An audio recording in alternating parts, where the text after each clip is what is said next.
CMRL Exalogic കരാറിൽ SFIO അന്വേഷണം റദ്ദാക്കണമെന്നാവശ്യപ്പെട്ട് നൽകിയ ഹർജി തള്ളിക്കൊണ്ടുള്ള കർണാടക ഹൈക്കോടതി വിധിയുടെ കൂടുതൽ വിവരങ്ങൾ പുറത്തായിരിക്കുകയാണ്. നേരത്തെ ഹർജി തള്ളുകയാണെന്ന ഒരു വരി വിധി പ്രസ്താവന മാത്രമായിരുന്നു ഹൈക്കോടതി നടത്തിയത്.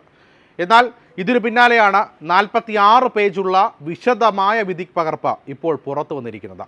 വീണ വിജയനെതിരെയുള്ള അന്വേഷണം തീർത്തും നിയമപരമാണെന്നാണ് കർണാടക ഹൈക്കോടതി ജഡ്ജ് ജസ്റ്റിസ് M നാഗപ്രസന്നയുടെ വിധിയിൽ പറയുന്നത്.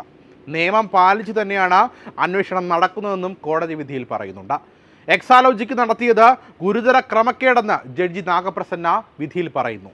കൃത്യമായ നടപടിക്രമങ്ങൾ പാലിച്ചാണ് കേസ് ROC SFIOയ്ക്ക് കൈമാറിയതെന്ന് കർണാടക കോടതി വിലയിരുത്തി. നിലവിൽ കാര്യകാരണങ്ങൾ പരിശോധിക്കേണ്ട ഘട്ടത്തിലല്ല SFIO അന്വേഷണമുള്ളത്.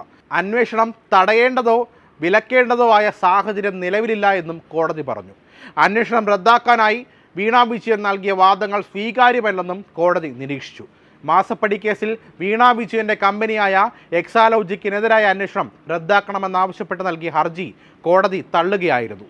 അന്വേഷണം നടത്തുന്നതിനെതിരെ നിയമപരമായി യാതൊരു തടസ്സവും നിലവിൽ ഉന്നയിക്കാൻ കഴിയില്ല. അന്വേഷണം റദ്ദാക്കുകയോ തടയുകയോ ചെയ്യാൻ കഴിയില്ല. അന്വേഷണം തടയണമെന്ന് കാട്ടി വീണ ഉന്നയിച്ച ഒരു വാദങ്ങളും നിലനിൽക്കുകയുമില്ല. അന്വേഷണം ഏത് ഘട്ടത്തിലാണ് SFIOയ്ക്ക് കൈമാറേണ്ടതെന്ന് കൃത്യമായ നിയമം അനുശാസിക്കുന്നുണ്ട്. നിലവിൽ വീണയ്ക്കെതിരെ പ്രഖ്യാപിച്ച അന്വേഷണം നിയമപരമായതിനാൽ ഹർജി തള്ളുന്നുവെന്ന് മാത്രമാണ് വിധിയിലുള്ളത്. അന്വേഷണം റദ്ദാക്കണമെന്നാവശ്യപ്പെട്ടുള്ള ഹർജി തള്ളിക്കൊണ്ടുള്ള ഹൈക്കോടതി വിധിയിലെ നിരീക്ഷണങ്ങൾ വീണ വിജയന് തിരിച്ചടിയായി മാറുകയായിരുന്നു. SFIOയുടെ അന്വേഷണം വേണമെന്ന കേന്ദ്ര കോർപ്പറേറ്റ് കാര്യ മന്ത്രാലയത്തിൻ്റെ ഉത്തരവിനെ ചോദ്യം ചെയ്താണ് എക്സാലോജിക്ക് ഹൈക്കോടതി സമീപിച്ചത്. ഫെബ്രുവരി 12 ഹർജിയിൽ വാദം കേട്ട ജസ്റ്റിസ് M നാഗപ്രസന്നയുടെ ബെഞ്ച് വിധി പറയാനായി മാറ്റുകയായിരുന്നു. രജിസ്ട്രാർ ഓഫ് കമ്പനീസ് അന്വേഷണം നടത്തുന്നതിനിടെ SFIO കേസിൽ ഇടപെടുന്നതിനെ എക്സാലോജിക്ക് ചോദ്യം ചെയ്തു. അത്ര ഗൗരവകരമായ കേസല്ല ഇതെന്നും അവർ കോടതിയിൽ വാദിച്ചു. തിങ്കളാഴ്ച നടന്ന വാദത്തിന് ശേഷം ഹർജിയിൽ ഉത്തരവുണ്ടാകും വരെ അറസ്റ്റ് പോലുള്ള ഗുരുതര നടപടികൾ ഉണ്ടാകാൻ പാടില്ലെന്ന് ഹൈക്കോടതി നിർദ്ദേശിച്ചിരുന്നു. അതേസമയം SFIO ആവശ്യപ്പെട്ട രേഖകൾ ഹാജരാക്കണമെന്ന് എക്സാലോജിക്കിനോടും കോടതി നിർദ്ദേശിച്ചു.